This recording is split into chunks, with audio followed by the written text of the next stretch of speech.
Pas à pas, le portrait robot se construit. Neutre. Ici, pas de couleur de peau, pas de genre. Produit brut.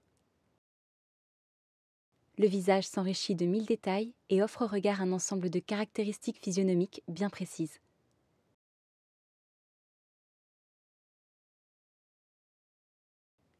La mémoire, elle seule, guide la création.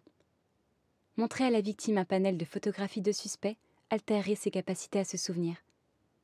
Les clichés, accumulés sur sa rétine, modifieraient l'image du coupable. Afin d'être au plus proche de la réalité, on commence à réaliser un portrait robot.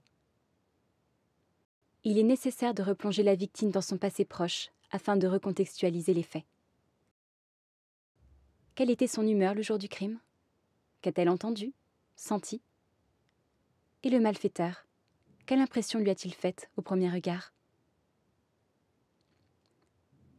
Souvent, la victime se sent incapable de dresser le portrait robot du coupable. L'enquêteur l'aide alors à tirer le fil de sa mémoire et s'installe devant le logiciel avec elle.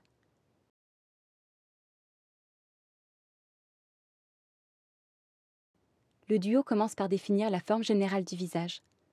Menton en galoche, mâchoire assez large, on pioche parmi un vaste spectre d'attributs physiques.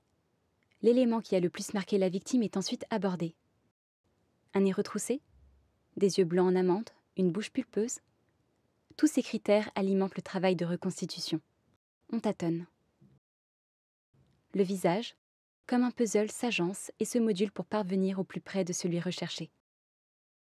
Taches de vin particulièrement visibles ou encore tatouages sont des éléments qui peuvent permettre d'identifier un coupable, mais qu'il est impossible de reproduire sur le logiciel. Ils sont ainsi reportés sur une notice individuelle jointe au portrait robot.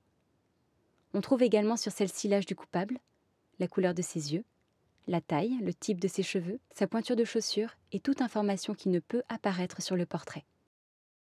Lorsque le portrait est terminé, la victime le note. Plus de 7 sur 10 et le portrait est envoyé à l'enquêteur.